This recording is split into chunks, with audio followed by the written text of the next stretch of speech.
Well, hello, welcome to the first of hopefully many LVT Landscape Lives.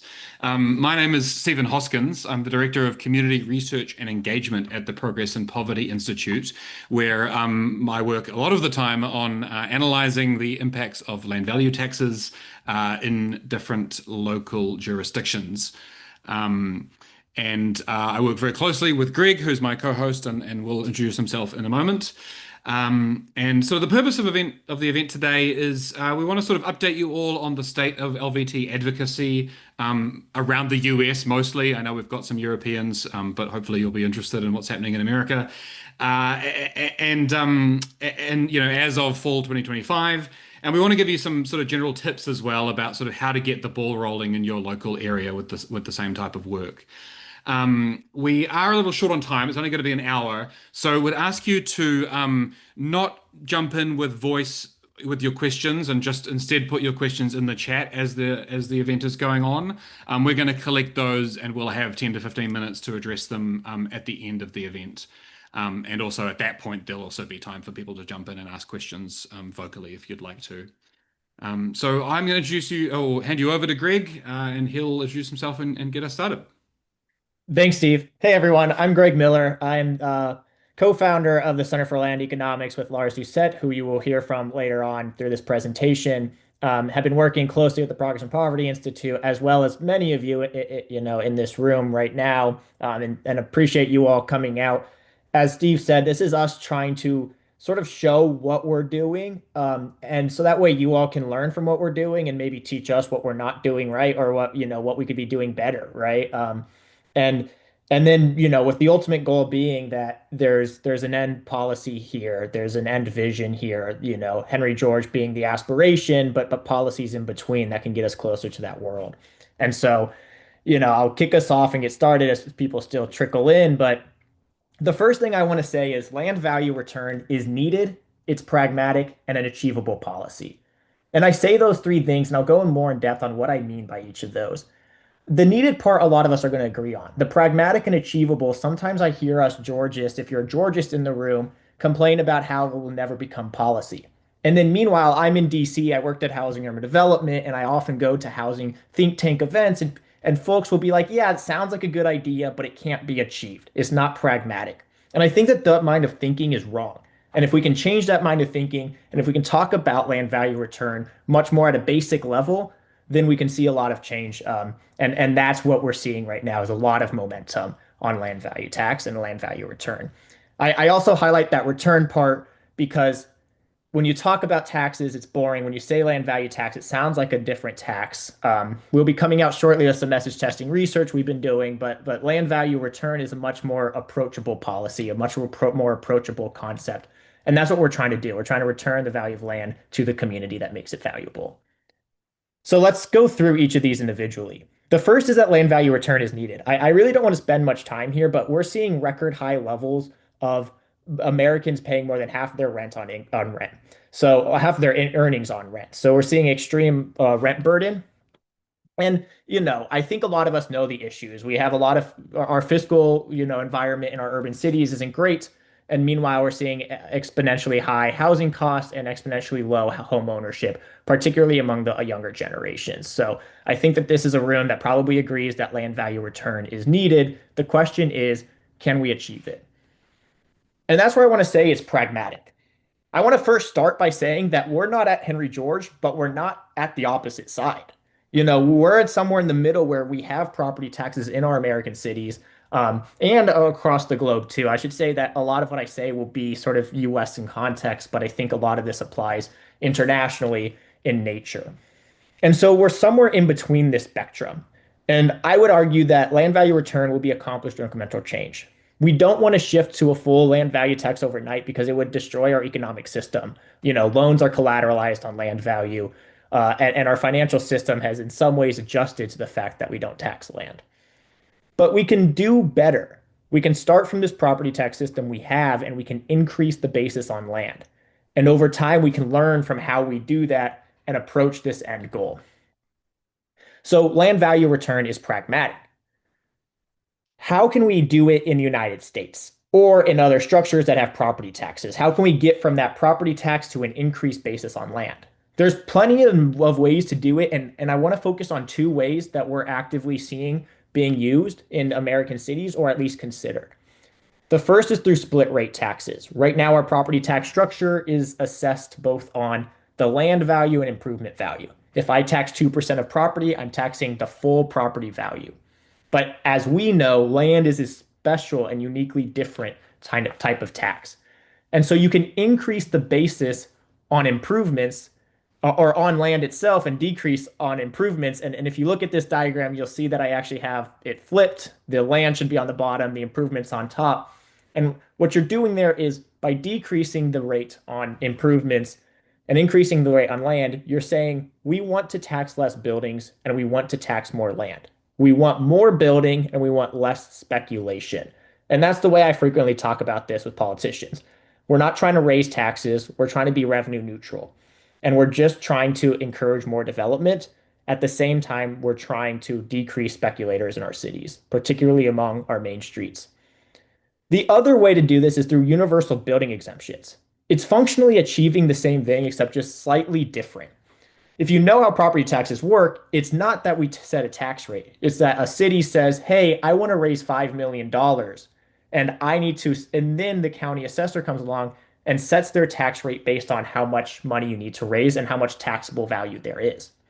So if you exempt buildings and you bring the taxable value of buildings down from taxation, then necessarily you're going to have to increase the property tax rate and increase the rate on land itself. And so this is another sort of way to think about achieving this policy of land value return that we're seeing actively being considered across the US in certain states. And that brings us to the fact that land value return is achievable. We know it's pragmatic, we know it's needed. So can we achieve it? And again, this is where historically, folks in Georgism and folks who believe in land value tax have been like, it's never going to be accomplished. There are 6 states actively considering legislation for land value tax. That's as of the past year, and that's a record number, and we're seeing growing interest. There's also 2 other states with expressed emerging interest, as well as many other states where we're having conversations across the nation. And so I want to talk about a couple of these. The first is Maryland. Maryland already allows cities to enact a split rate tax, and Baltimore has an interest in implementing it. Unfortunately, Baltimore is treated like a county, and so they need state approval in order to do this. But last legislative session, there was a bill that passed the state Senate that would have allowed a split rate tax within a mile of transit corridors. So that's already a win. It needs to pass the state house in the upcoming session. The way the Maryland is working is there's an elected official who's really interested and pushing really hard on this topic. And that's why we're seeing success there. There's also a good sort of the transit unions are coming together with other folks in the urbanist environment to really push on this issue. Meanwhile, in Washington state, they can't implement a split rate tax. We'll go into legality later, but there's a lot of interest out of Spokane. The city council voted 7-1 to look into this issue. And now they're pushing really hard to figure out how they can pass the universal building exemption from the state enabling them to pass that. And I've been working heavily there, and in part we'll go into this later, but it was really through doing the hard work of the legal analysis, the data analysis, that has pushed this interest a lot further than it has gone. And I would be surprised if you don't see legislation introduced and make it very far in the next legislative session. So I wanted to sort of tune in onto those 2 points. Also doing work in New York, a little bit of Minnesota, but I'll pass it over to Steve to talk a little bit more about some other stories and then to move us along. Yeah, so to sort of focus on some of the emerging interest places, I'm sure many of you were excited to hear about the Detroit land value tax that was, being championed by the mayor a couple of years ago. So, a couple of lessons from that one is that being flexible in the design of the policy, listening to the feedback from the public and adjusting what you're advocating for to sort of make sure that it fits your local political context is really, really important. And Detroit was a fantastic example of this. In particular, there are big issues with, trust in terms of people's relationships with the assessor. And then also side lots, which was that the city had made it really easy to acquire adjacent properties to your own, to sort of turn them into little gardens and side lots as a way of dealing with blight in the city. And so sort of immediately turning around and taxing those was going to be wildly unpopular, and the design of the policy was adjusted to deal with that. So yeah, great lesson there in terms of being flexible when you're on the ground. And the sort of state there is that the mayor Duggan, who championed the policy, he's currently in a long-term campaign. I think it's end of 2026 for governor of Michigan, and so sort of, I guess the hope is that he'll continue to champion it once he's at that position. And really, the only reason why the legislation that was enabling the LVT died in Detroit, in Michigan, was kind of interpersonal politics, which sometimes there's nothing you can do about that. I might sort of skip a couple of the ones I was going to mention here. Illinois, I think, is a really good example from the work I've been doing in the last few months of one person on the ground just bugging the hell out of every elected official they possibly ever meet. And this was being done by Gabriel Nagy, who's one of our board members. Can get you into so many warm doors and get you in front of elected officials and getting the chance to pitch the policy. And as a consequence of this, we've got a date scheduled to present on LVT with the statewide property tax working group. And yeah, so highly recommend that all of you, whenever you're working with your local advocates, and whenever you're interacting with city officials or state officials, yeah, you can really get a lot of movement going that way. And I think I'll leave a couple of the others just in the interests of time. So just to sort of really skip over to the second phase of our session today, what we're really hoping to do is, it's my experience that there's kind of like very thin but spread out interest in LVT all over the country.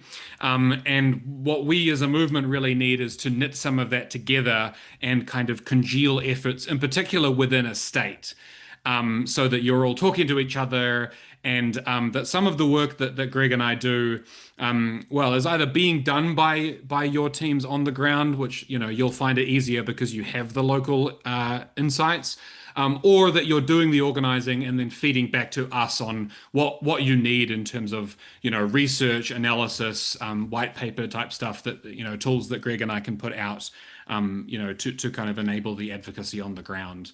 In particular, because I work for what is a private operating foundation. We don't do lobbying, so we really want to just be helping you with the analysis and the research. So this is kind of sort of key steps to kickstart your local LVT advocacy. These are the kind of 4 things that you really need to do, before you start, getting out there and having conversations and, spamming out emails and things.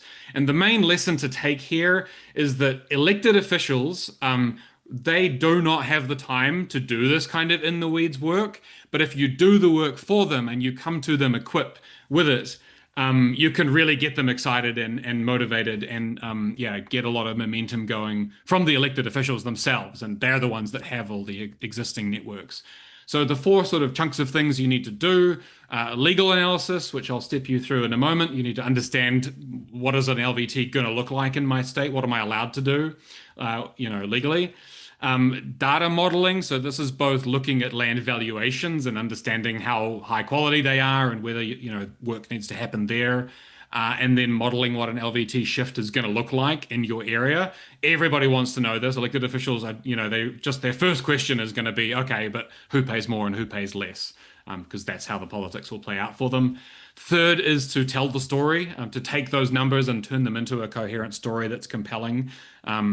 And then last is to sort of build your coalitions and start building from the ground up. They don't necessarily have to happen in that order. You can do the coalition building, at any point, but yeah, these 4 things sort of have to happen before you're going to have any kind of successful momentum. So to sort of turn to the first of those, which is the legal analysis, this is very complicated and very state specific and requires a lot of local legal knowledge. I am not a lawyer, although I play one on Zoom calls sometimes. But here are the kind of the gauntlet of things that you need to run through at a shallow level, to really get a sense of where you're at. So first of all is uniformity. A lot of states have a constitutional clause or some kind of legislative act which says, all property needs to be taxed at the same rate.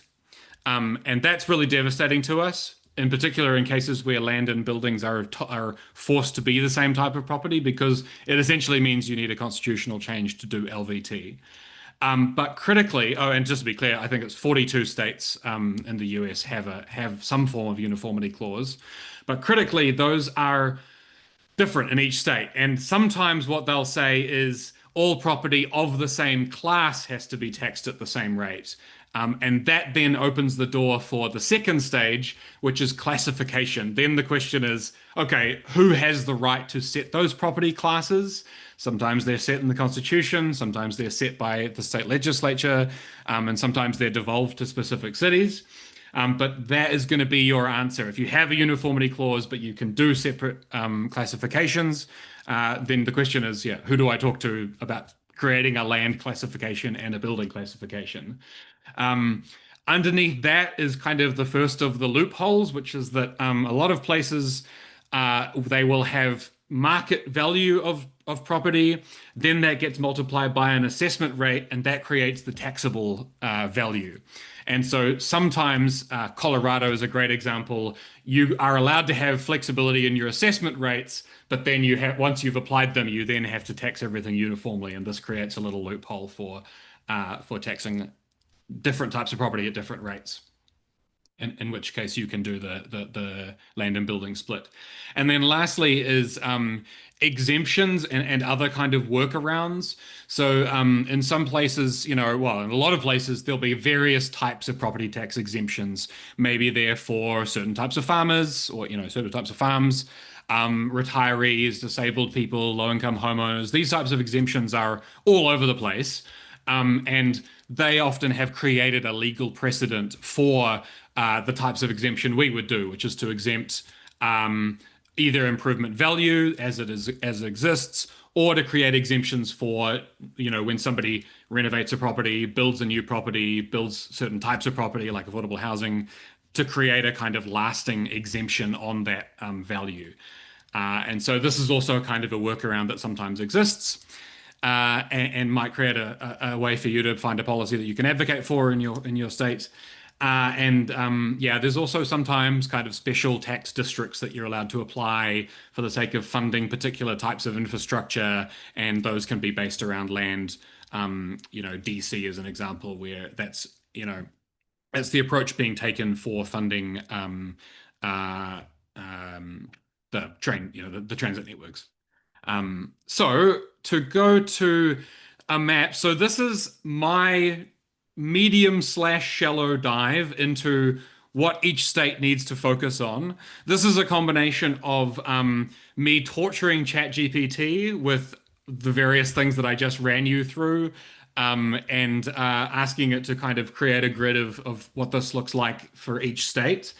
And then kind of a little bit of reinforcement with me then going through specific states where I know the details and sort of tweaking what the result is there. So I think the lesson is, I don't think you can just use AI to get you the answer, but it can get you started, and then you can start diving in to what some of the specifics look like at that medium level. And then the deep dive, sort of the goal is to come in with this medium level when you're talking to advocates and officials, and then they often have access to resources like legislative aides and attorneys who can write formal opinions. And that happened in Virginia, was that an advocate sort of talking about LVT led to the state attorney, attorney general, I think it was, writing an opinion saying LVT can be done this way. So just to kind of give you a skim through this map, what we're looking at here is that, it's kind of green to red from how easy it is to do an LVT at the local level. Red is we're pretty sure that the Constitution just says you can't do it. And unfortunately for California, you appear to be, from my analysis, the only state where it's just a blanket. You can't do this without amending the Constitution, both to get rid of Prop 13 and then also to split land and buildings apart in the uniformity clause. So, oh yeah, and sorry, Alaska and Hawaii should both be orange. Apologies for not moving them in here. So they're in the second tier, which I'll talk about in a second. So the bare minimum in California, and this was what Assemblymember Alex Lee was trying to pass, was a land value tax study bill. So this is not even enabling it. This is just to analyze it and talk about what it would do and sort of try and make the case for it. So that's the bare minimum. In the orange states, this is the typical state in the US, is that there's a uniformity clause that allows splits by class, and you need the state legislature to create a land and a building class for you. So yeah, that is what those orange states are going to need to start with. Um, and then the yellow is a sort of a slight improvement on that, which is that yes, it's in that same situation, but we know of some existing legislation that's being worked on or advocated for at this point in time. So some good examples are Washington, as Greg mentioned, there's work on a local option universal building exemption. So this is kind of exempting improvement values as a workaround. New York is a good example where there's a bill which would do an LVT pilot, and this exists in some states as well, as sort of enabling legislation for a certain number of cities to do an LVT pilot if they want to. And so to go into the light green, this is places where you can do a local LVT, but it's only in select counties. So Pennsylvania has enabling legislation in law for tier 1 and 2 cities. This is like, medium to big cities. This is what enabled it in Pittsburgh and many of the surrounding smaller cities, Allentown, Harrisburg, that sort of thing. And there's a question about whether Philadelphia can do it as a tier 1 city, but there is an opinion out there that says that you can. Illinois, interestingly, has Cook County is allowed to do its own property classification. So Cook County on its own could do an LVT. And then Virginia has 4 cities have been explicitly told that they're allowed to do LVT there. And so deep green is the one state, Connecticut, where there has been enabling legislation that says any 3 municipalities can do an LVT, and that's on the table for waiting for someone to pick up and run with it. So that is close to our best case scenario, and as far as I can tell, it's only Connecticut that's at that stage at the moment. And yeah, when you kind of form up your local advocate groups and then get in touch with us, and we can start looking at the real nitty gritty of your specific state, and then try and nudge for some formal analysis to be done by a local lawyer. So I'm just going to pass off to Lars briefly to talk to the next stage, which is assessments. Right. So for the past several years, ever since I wrote my book, I looked at the history of LVT reforms, and where they tended to fail was usually when people got sloppy about the assessments. And the long story short, I think understanding assessments is really important so that we can combat illusory illusory barriers. A lot of people have misconceptions about what our real barriers are. If you get real familiar with assessments and assessment quality and how to judge it, you can do the data modeling, so you can model the land value tax shifts and know what the political math works. But you also need to know whether your existing land values are good enough or not. Now, there is a narrative both on the LVT critic and on the LVT supporter side that assessors are just universally bad at their jobs. And so we have this, we need to go and fix all these land assessments. What's actually the case is that you only hear about assessments when they're bad. And I've just come back from the IAAO meeting. That's the standards body. And I know a lot of assessors. A lot of them are very hardworking. A lot of existing assessments, whether the assessor really cares about land value theory or not, they understand a lot of these things we talk about all the time a lot better than the average person, because it's their job every day.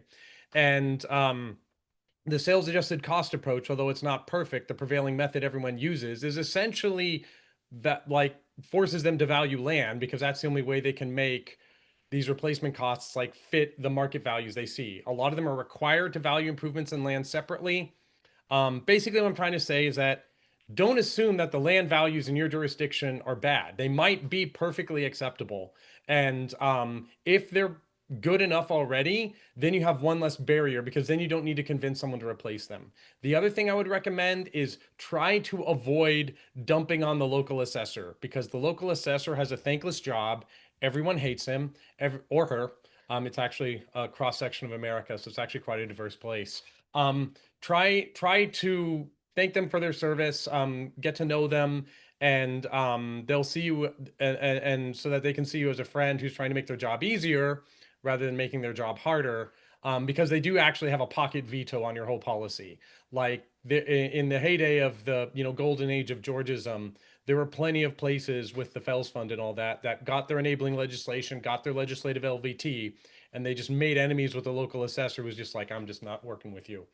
And then there are other places where the other thing is that if you just make sure that the local land values are accurately valued, you will move the local property tax in a net Georgis, net LVT direction, just because land is no longer being undervalued. And what I advocate for, the lowest hanging fruit reform for assessments, is if you revalue every year and you collect good data, it almost doesn't matter what method you use to value land and improvements. You will get better if your local assessor is just putting in the reps and collecting good data. Data quality trumps algorithms over everything. That's kind of the limit of my spiel. Stephen and Greg, if you have a quick question you want me to address or something I forgot to say, I'll do that. Otherwise, I'll return the time to you guys. I know I talk too fast. Everyone always says that. Great. Thanks, Lars. Yeah, and to Lars's point, assessors do have pocket vetoes sometimes, and this is what we're coming into in Maryland, where Lars and I put out a report on Baltimore on their chronic underassessment of vacant land. It's we don't expect this to be nationwide. So people have reached out to us like, is this everywhere? We don't think that issue is everywhere. We've seen it not be everywhere. But also because Lars and I have sort of owned this issue, it's given us sort of the narrative, the control of the narrative. And so, that's where we say that, whether it's assessments or whether it's just the policy, if you own the narrative, if you do the hard work, then you can control the narrative in some ways. And so the next step to this is the data really matters. So data models run the numbers. And as I said, I've been doing work in Spokane. As Steve pointed out, when I first started this, I was like, it's impossible. They very explicitly define in their constitution that you can't tax real property at split rates. And then I said, well, what if we did a universal building exemptions? Just about every state allows for exemptions of property in some capacity. And it turns out that's completely allowable, and the state might bite on this issue. And it was because I did this analysis that really pushed this policy forward. I sent this analysis of data around to folks. And so what does a universal building exemption do? Spokane would collect the same amount of revenue, but it would double or triple the tax that vacant land pays. It would double or triple the tax that parking lots pay. And meanwhile, single family is really not impacted at all. And small multifamily sees a large decrease, and large multifamily sees a large decrease. That's by design. We're shifting taxes from productive use cases to unproductive use cases. And that's exactly sort of the land value tax at work. That's the universal building exemption at work. And so this is one way to do the analysis. This analysis also matters in terms of one of the first questions you'll get is, will this be regressive on property tax structures? And so I also run that analysis. Luckily in Spokane, it appears to be pretty progressive. We see that the quintile with the lowest median income sees the largest tax decrease compared to the highest median income quintile of neighborhoods. And this is excluding vacant land. So if you're wondering how they all decrease, it's because vacant land is the part that sees the increase. We don't really care about the vacant landowners. We care about the property owner in each of our neighborhoods. And so is the single family low income household going to be impacted more? And the answer is no. But this analysis is doesn't get at the point of what we want to do with land value return. The land value return is not an immediate tax shift impact. It really matters that you run this analysis because city council members and state electeds will ask about it, who immediately gets impacted. But as we know, we care about the long-term trajectories of our cities. We want to create the incentives for those long-term trajectories. 50% of our cities don't even own property to begin with. So obviously it's progressive when we tax land more because 50% of our city doesn't own land. So to get at some of this, there's also mapping. Throw things on a map, and we're working on tools to do this. And The other thing that you can do is you can just add up the total number of underdeveloped or vacant land in a city. So Spokane has 900, almost $1 billion worth of land that they can build upon, that they can have more improvements upon. Um, and so these are the types of things that we're trying to do when we're running the numbers. We're trying to tell the long-term story while also answering the questions of the short-term immediate tax shift impact.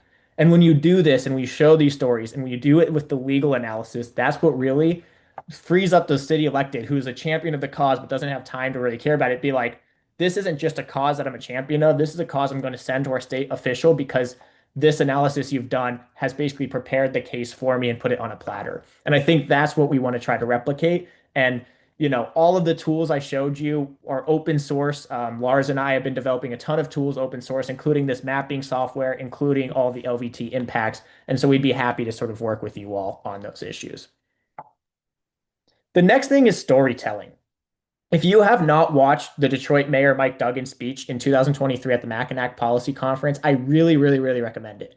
He tells stories that are very convincing. Data is boring. People don't like data, people like stories. And when you can go into Detroit, and if you look at this top right, there's a home. That homeowner's been there for 30 years, and Duggan goes up on stage and tells the story of the homeowner who's been there for 30 years. They're paying double, triple the tax rate as that large building to the right.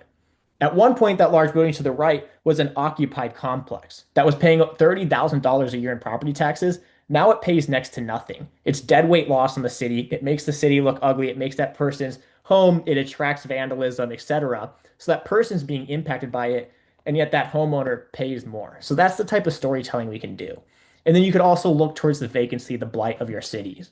I like to say when I talk to city electeds, I say on Main Street, that one landowner who's just holding onto land. And right away I'll hear a city elected say, I know exactly who you're talking about. Find that person who's holding onto land, find that plot that immediately clicks in the mind of your local city and tell that story. Because when you tell that story, the purpose of the policy becomes a lot stronger. Now I'll click it over to Steve. Thank you. I'll just mention that I also do the LVT modeling that Greg was talking about. And actually, the bulk of my work in the last few months has been people who are running for office in the upcoming November elections as local officials and want to know what LVT will look like in their area. So yeah, we can also contribute to that.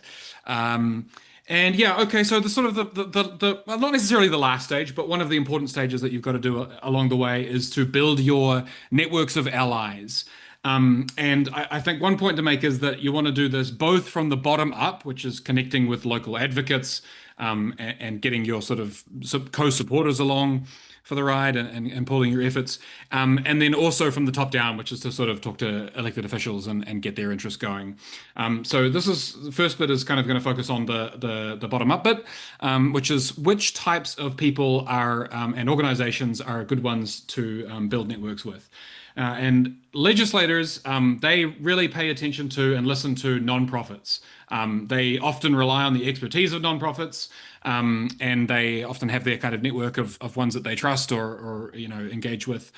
So this is also a really good way to get your foot in the door through these groups. So to run through a few of the ones that are on this slide here, pro-housing groups are, bread and butter. Our overlaps are nearly universal. So, YIMBYs, I hear that at the YIMBY Town Conference last weekend, anytime land value tax was mentioned, there were cheers around the room. And certainly I've been, pretty active in YIMBY advocacy for the last decade. YIMBYs are a really, really good group to connect with. And then affiliated groups, in the urbanist space like Welcoming Neighbors Network, Habitat for Humanity, and Strong Towns also are just really aligned on our interests. We all want better ways to fund transit. We all want to kind of price parking and congestion. We all want infill housing. We all want densification. So our goals are nicely aligned, and land value tax is a great way to bring about most of those goals, all of those goals. So those are a good one to start with. Environmental groups, likewise, tend to recognize these days that densification is a fantastic way to reduce, carbon use, water use, vehicle use. And so they tend to be aligned, and the Sierra Club have been pretty good allies in a couple of parts of the country. Sometimes it takes a bit of explaining to get them on board. Can depend a little bit on the local context. But yeah, Sierra Club is often a really close ally. And then unions are really great as well, in particular transit unions. They've been great allies in DC, in Seattle, and yeah, likewise, they sort of are.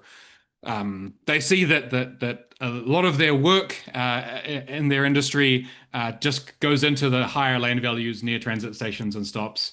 And they're also desperate for more funding, and land value tax helps to both capture the land value they create and fund their services. So, really close allies there. Some that I haven't included here that I would sort of label as proceed with caution. And this is actually caution that we need to take, not in terms of caution in terms of distrusting them. Pro-tenant and housing justice groups. I'm talking about, tenant advocacy, tenant unions, those kinds of things. The groups sort of, a little bit more on the left. These are groups that I think that land value tax has a ton of value to offer. In fact, renters are the primary beneficiaries of a land value tax shift. But they can sometimes it can be difficult for us to convince them that land value tax doesn't raise the rent.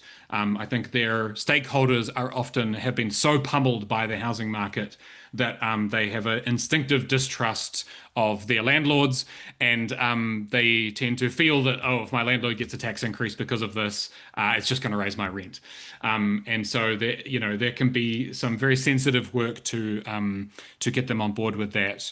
And the sort of second part of this is that I think that demographically and where we kind of sit in the political spectrum, Georgists tend to come in with a bit of a white liberal technocratic hat on, and that can be really off-putting, I think, for some of those groups because of bad experiences they've had in the past, or just a general kind of lack of trust that we're going to be there for them when the rubber hits the road. So yeah, very important stakeholders.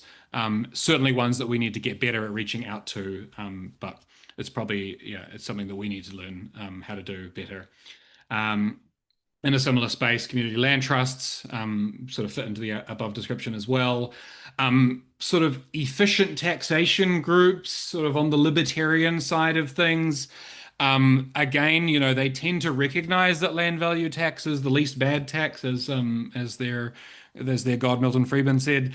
But just a little bit of caution is needed insofar as those kind of efficient taxation groups can sometimes just be sort of reactive anti-tax groups, and they're not actually that interested in better taxation. They just want to keep taxes low and cut them. So do your research, I think, before getting involved.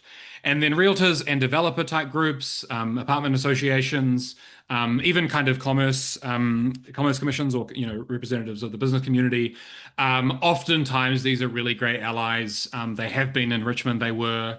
In California, I hear that they are, but just sometimes those groups can be captured by land speculator interests underneath the surface. And so they may talk about wanting to, make the tax system more rewarding of business activity and investment and construction. But when the rubber meets the road, they're a little bit like, oh no, we don't want to tax our land that we're holding on to. So that just depends on your city. It really depends on a city by city basis. And then obstacles. Oh, sorry, Greg, I'll just do a little bit more. Obstacles is just to say that, like, when you actually get into, talking about this in public and facing opposition, the typical types of obstacles you get are NIMBYs, simply just that we, want this because it's going to stimulate more housing construction. NIMBYs don't like that. So you'll run into that sometimes. Likewise, homeowners, essentially, it can range anywhere between kind of 2/3 benefit or 2/3 are harmed by a land value tax shift. This is among single family homeowners. But even in situations where it's about 2/3 of single family homeowners benefit from an LVT shift, the third who lose will be a very squeaky wheel. And so that's something that's kind of going to need to be navigated around. I mentioned that, taxpayer unions like Howard Jarvis in California, those are a big problem as well. So ones to look out for. And then, so that was the top-down, or those kind of advocacy groups. To go from the sort of top-down approach is elected officials. We are very, lucky at the moment that there is a lot of interest in LVT around the country. I think, in particular, in reaction to the Trump admin, people are looking for better sources of local revenue, and there is a lot of burgeoning interest from local elected officials in LVT. And so we're going to invite on to give their kind of elevator pitch these four candidates who are running on LVT right now. I just want to be clear that from my perspective and from my organization, Progress and Poverty Institute, we do not do candidate endorsements. We do not do lobbying. And so we are not officially endorsing these candidates, but rather we just think it's important for your educational purposes to be aware of these people that are sprinkled around the country. So, John, I think I saw you in the chat. Invite you to jump in and let us know who you are. Thanks. I am here. My voice is going. Hopefully it lasts for the 1 to 2 minutes. But my name is John Lemke. I live in Longmont, Colorado. Steve and I actually met in person in Denver. It was great to meet him. I'm running on a few different things that are big and bold, I would say. Land value tax is one of them. A member of Strong Towns, and we have a local affiliate called Launch Longmont Housing that invited the leader of Strong Towns to come here. But Longmont, 14,000 households, so a third of the city are rent burdened, so paid more than 30% of their rent or their income in rent. I think land value tax is one of the ways that we get to help some of those folks, along with legalizing more different types of housing. I mean, the other things that I'm really big on, and street safety. Our streets in Longmont are really big and really wide for how small our city is. We're only about 100,000 people. I actually, some encouraging things. I went to a candidate forum, gave my pitch about land value tax, and then our county commissioner saw me out in public, remembered that I had talked about this, and then grabbed me off the sidewalk and asked me to talk to her friends. So I'm happy to report that people are remembering that I've talked about these things and other levels of government. So I'm hoping to use her as a in to talk to more people in our state legislature. Happy to answer any questions, but thanks for having me here to speak briefly. Thank you, John. Appreciate that. Deontay Edwards, you're welcome to unmute. Tell us who you are. Good afternoon, everyone. I'm Deontay Edwards. I am running for state delegate for District 40 here in Baltimore, Maryland. And my top priority here is housing reform. And it's really good to be talking about this now, especially because our mayor and our governor have taken this up as a top issue for themselves as well. I will say that my plan aligns with theirs and also very much complements theirs. However, the main difference is that I would like to direct state funding into a land trust in order to speed the development of rehabbing vacant homes and building new homes, not just single family homes, but we need all types of housing, including apartments, duplexes, triplexes, and really filling in that missing middle housing gap. The current plans on the table are much more geared towards subsidizing the private sector through tax breaks, through other methods, and that is important still. But as we've seen for decades, the private sector only knows how nowadays to build luxury housing that no one can actually live in. And so that's why that land trust model is really important to complement the ongoing work. And so that ties in with land value tax, because at the same time that Baltimore City as a government owns over 10,000 vacant homes, there are thousands and thousands of vacant homes that are in private hands, and that land value tax will really that shift to land value tax will really allow people to better afford to not just maintain the homes that they already live in, but fix up the houses that they own and need to develop into livable places. Really so that they can get their UNO and either rent them or sell them. UNO is use and occupancy permit. I don't know if that's a thing in other jurisdictions, but it is for us here. And so like that's really important to really encourage that kind of development here. And it does tie into, I actually just got off another meeting where I talked about how that ties into our educational system and defending our education from cuts, and kids that are experiencing housing instability whose parents can't get them to school, or they're not able to get to school on their own because they're experiencing homelessness. It all really ties in together. And so fixing that housing and rebuilding communities and rebuilding the Black middle class, especially in Baltimore, is really my ultimate goal here. If anyone has any questions, I know I slid through like a couple different things there, but I was trying to be quick. Thanks, Deontay. And next we'll have Drake Warren in Cook County. Hey everyone, thank you, Steve, for. Oh, sorry. Okay, I'm off mute. I got to pop up. Thanks, Steve, for inviting me. I'm Drake Warren. I'm a Chicago-based industrial engineer. I'm a member of YIMBY Action. I'm involved in my local Strong Towns chapter. I'm a huge urbanist. I take transit all the time. I don't own a car, and I'm running for Cook County Commissioner, which is the county that includes Chicago as well as 2.5 million other people in surrounding municipalities. And as Steve mentioned, is the one county in Illinois that is legally equipped to implement land value tax policies. And the Cook County Board of Commissioners is the exact body of government that would be implementing those policies, between the exemptions, between the assessment policy, and between the property level classifications and the assessment levels. I'm really excited about the impact that could have on Cook County, because we're very much troubled by land speculation and land underutilization in literally the city that invented the skyscraper. It's scary how far we've really strayed from our roots as a city that builds. And on top of that, Cook County is by far the biggest landowner in Cook County, public or private. Cook County owns vast amounts of vacant residential land that I want to make sure we proactively permit and upzone and offer pre-approved plans for, so we can get that land developed and back on the tax rolls, so that we get lower burdens for everybody else.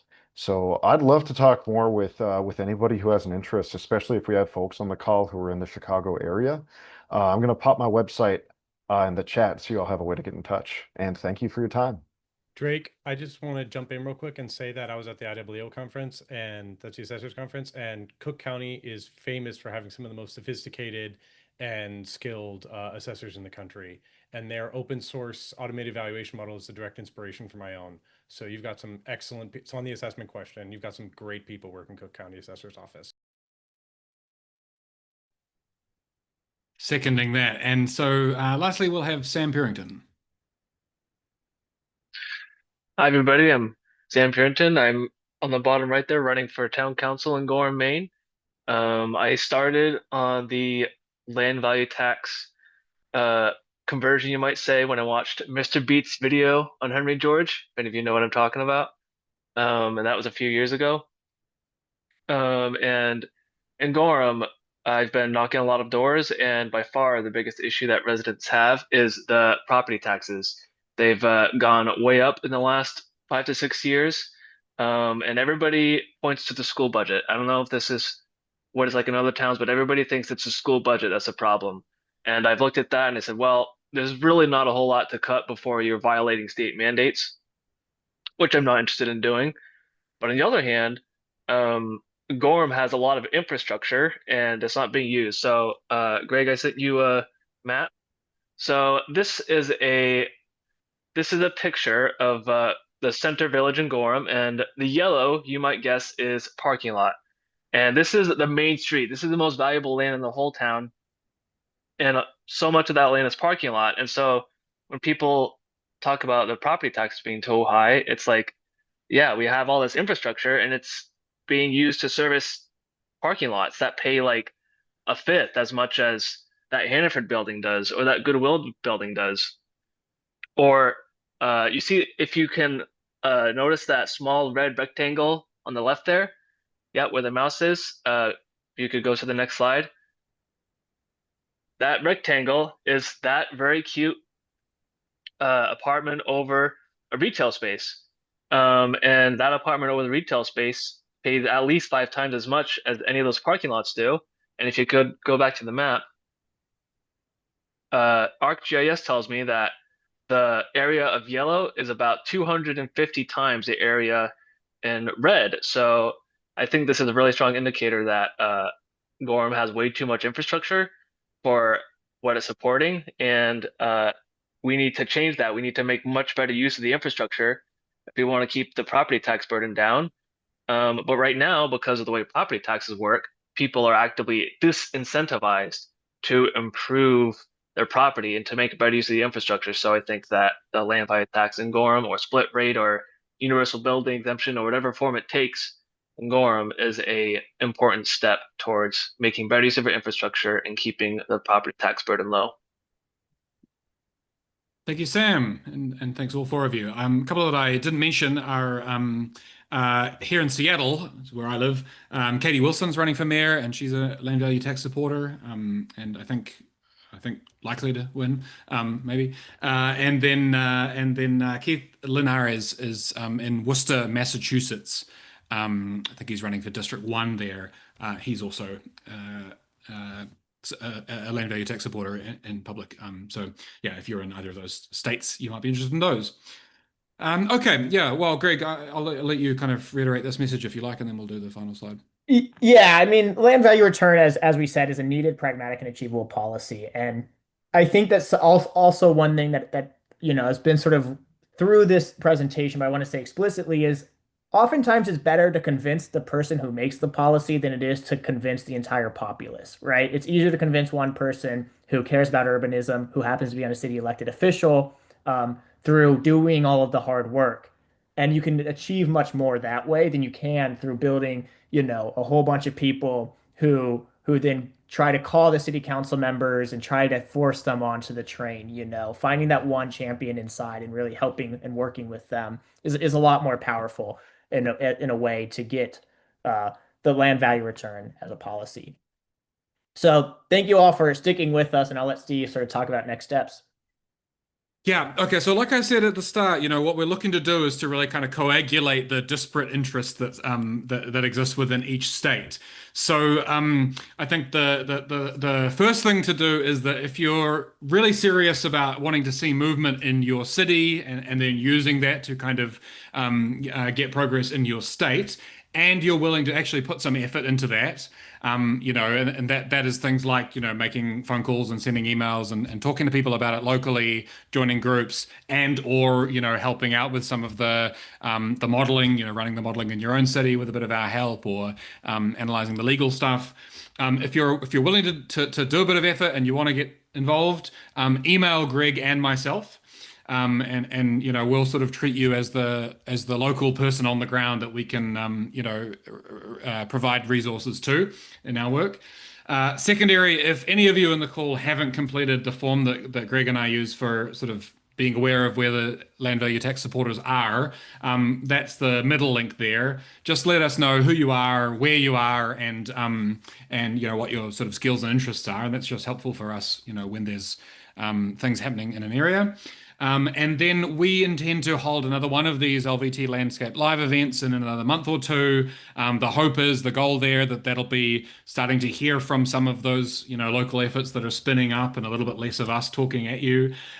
So to watch out for that, you should be keeping a track of the Progress and Poverty Substack, which is where Greg is writing most weeks, and I occasionally chip in.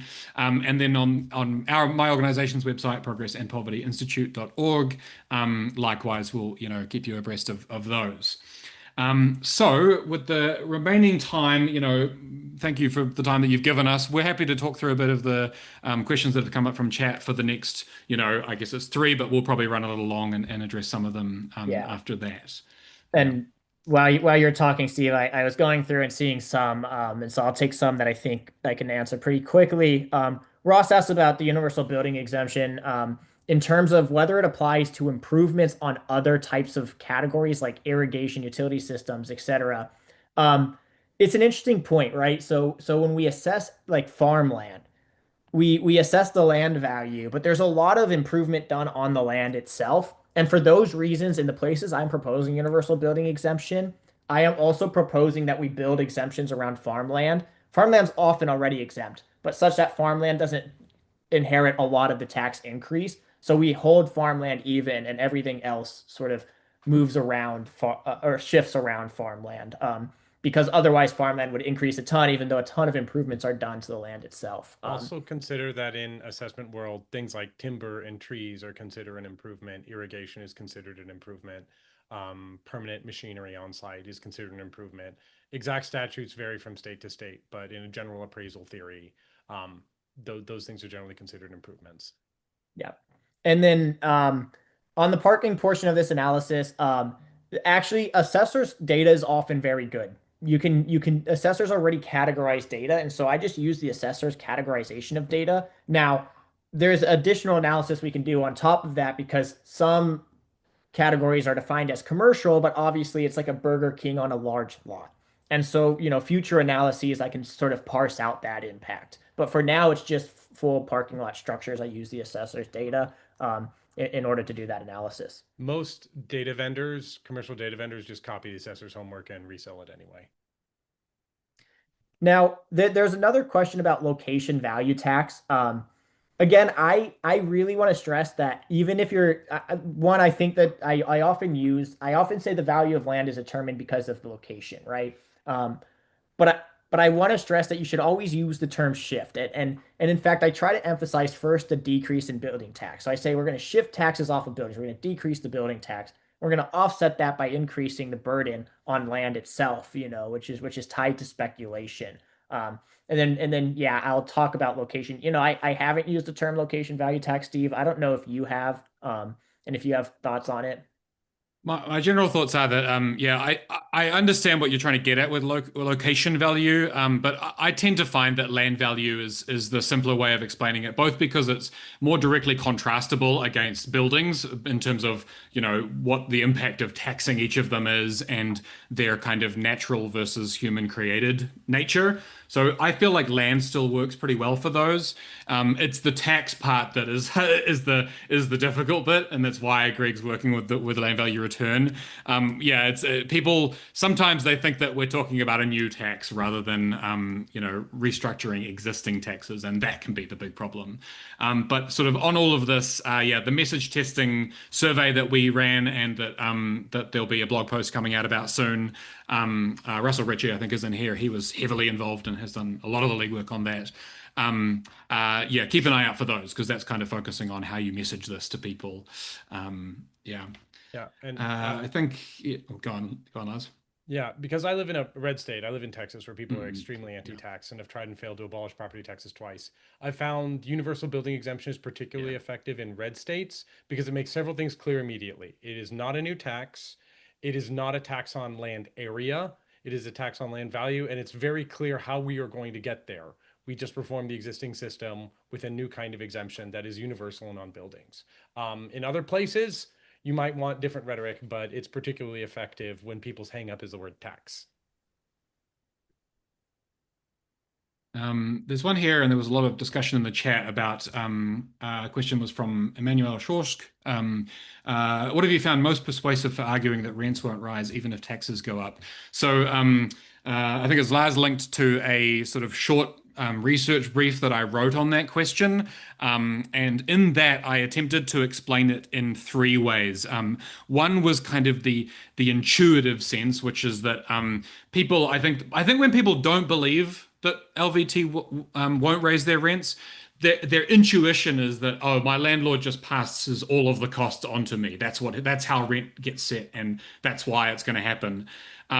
So that I think is the biggest thing that you need to sort of try and counter. The way that I do it in my written report is showing like, well, no, landlords are just going to charge you as much as they can get away with at all possible times. Hey, Steve, that's and why I think people vibe with that.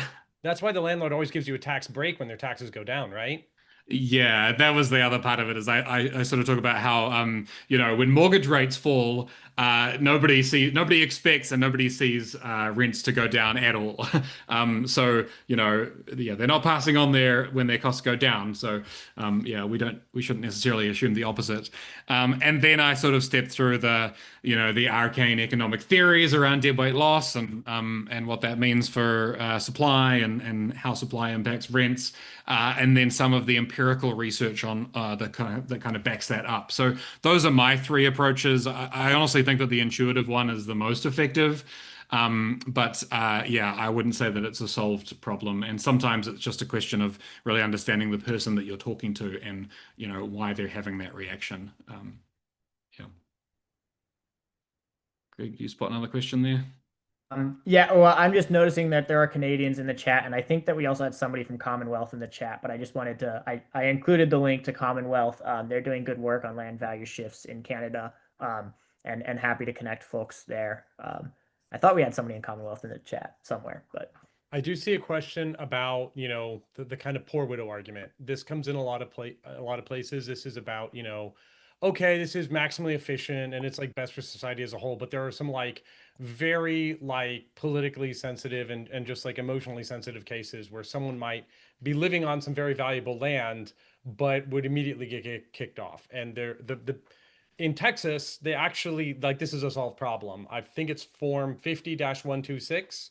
If you are a qualifying senior who is house poor, and is at risk of losing your home due to rising property taxes, which would also be land value taxes or whatever, you can fill a form and not pay another cent of property tax for the rest of your life. The tax bill is deferred until death or until sale of the estate.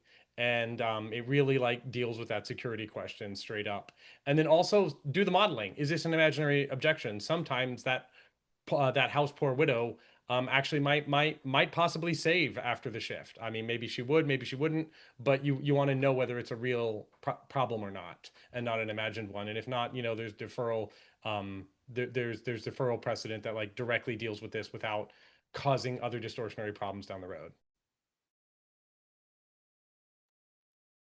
I just lost track of it. Sam, yeah, Sam just mentioned the old widow. This is definitely a problem. So for those who aren't familiar, people will go, "Oh, that's really unfair." There's these old ladies in these large suburban homes that poured all of their savings into this for decades and decades, and she's on a fixed income, and now you're going to raise her taxes, and that's really unfair. This can be really fatal. Actually, I think that the old widow is the cause of a lot of really bad tax policy because we tend to do a lot of weird little tweaks and carve outs, and we don't make the changes that we should be making because we're worried about the transitional effects on populations like that. The thing that I sort of tend to talk about in those situations is we already have a lot of places have very extensive exemptions for retired homeowners. They're pretty generous in a lot of places, and they'll kind of halve the tax bill from what it should be. So in a lot of cases they're not going to be that affected, anyway. But the other way around this is to say, and we always say in our policy work, you should keep the existing exemptions that you have for disadvantaged populations. Another approach is to talk about how, well, yes, the old widow homeowner is a problem, but is someone we should worry about. But what about the old widow renter? A lot of our policy doesn't think about those types of people, and those are the ones that land value tax really helps. And then the other is that you should advocate for deferral programs, tax deferral programs for people who really can't afford to pay their taxes. This is a policy where if you can't pay your tax bill, the city will turn it into a lien against the property that just accumulates over time with a little interest rate on it and is payable when the property is sold. So when you're downsizing or when it becomes a part of your estate, that's a really great way to ensure that the city sort of is collecting the value of contribution to taxes that those retired homeowners should really be paying. They still use city services, but to enable them to not have cash flow problems while they're still living in the house. That's a really good approach. I'll just add, it depends on the politics. Look, I'm sympathetic towards the elderly woman who has a higher tax burden, but they also own a $500,000 piece of land, right? And I care a lot more about the low income folk who rent in the city. And depending on the city, depending on where you're doing advocacy, these will matter to differing effects. So one city I'm working in is just willing to accept it because they have a more populist rhetoric going on right now and a more like anti-single family rhetoric. But others, yeah, you're gonna have to build in exemptions, et cetera, to sort of figure it out. But I think that, yeah, it really depends on the politics. I am struggling to follow the chat, but I think we've covered most of the ones that I saw. If there's someone has one that's not addressed, I'll allow you to kind of unmute and jump in. But for those who need to go, we are running past the time now. I just want to say thank you to everybody for coming along and listening in. We really appreciate your time, on a Friday afternoon. And we hope to hear from you and to be in touch for future events.